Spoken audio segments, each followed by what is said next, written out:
Bonjour à tous et bienvenue dans ce nouvel épisode où nous plongeons au cœur de l'une des plus grandes tragédies amoureuses de l'histoire de France. Joséphine de Beauharnais, devenue impératrice des Français, est bien plus qu'une simple épouse. Elle est une icône. À Paris, dans les salons, à la cour, on ne parle que d'elle. Elle dicte les modes, son charme opère sur tous. Au palais des Tuileries, elle règne en maîtresse absolue, non pas par le pouvoir, mais par l'élégance et la grâce. Elle est l'atout charme de l'Empire, la compagne parfaite pour un homme qui veut conquérir le monde. Napoléon l'admire, il l'adore. Il est fou d'elle, de sa douceur, de son esprit. Mais derrière cette façade étincelante, une ombre plane, un secret qui pèse de plus en plus lourd sur le couple impérial, un secret qui va tout détruire. Ce fardeau, c'est l'absence d'héritier. Joséphine ne peut pas donner d'enfant à Napoléon. Pour un homme comme lui, obsédé par sa postérité, par la fondation d'une dynastie qui lui survivra, c'est un drame intime et une crise politique. Comment l'Empire, son œuvre colossale, pourra-t-il perdurer sans un fils pour lui succéder? Napoléon est déchiré. D'un côté, il y a l'amour fou, irrationnel, qu'il porte à Joséphine. De l'autre, il y a la raison d'État, le devoir envers la France, son ambition démesurée.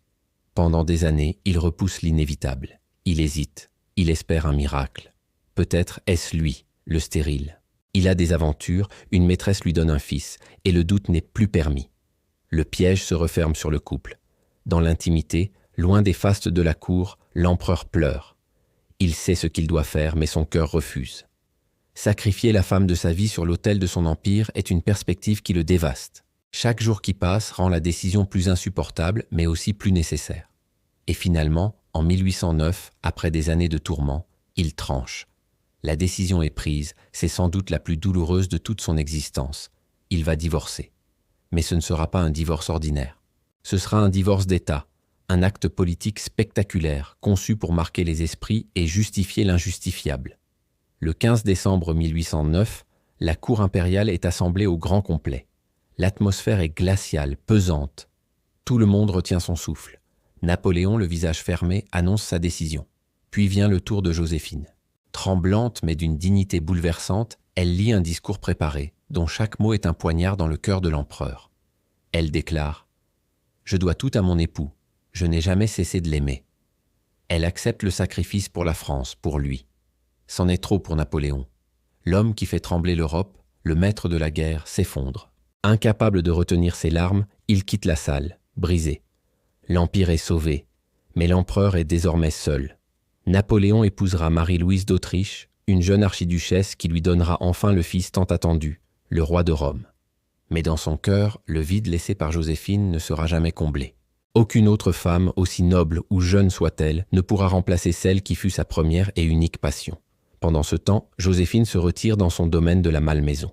Loin du tumulte de la cour, elle crée son propre royaume, un paradis de fleurs, d'œuvres d'art et de souvenirs. Ses serres abritent des plantes exotiques venues du monde entier. Ses jardins sont parmi les plus beaux d'Europe.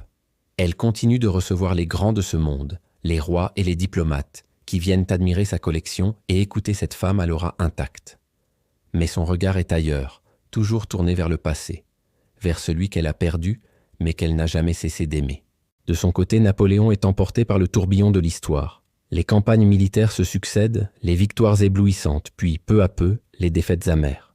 La Russie, Leipzig, la campagne de France. Dans les moments de triomphe comme dans les heures les plus sombres, un nom, un visage hante ses pensées. Joséphine. Il lui écrit, il prend de ses nouvelles. Leur lien, bien que rompu officiellement, reste indestructible.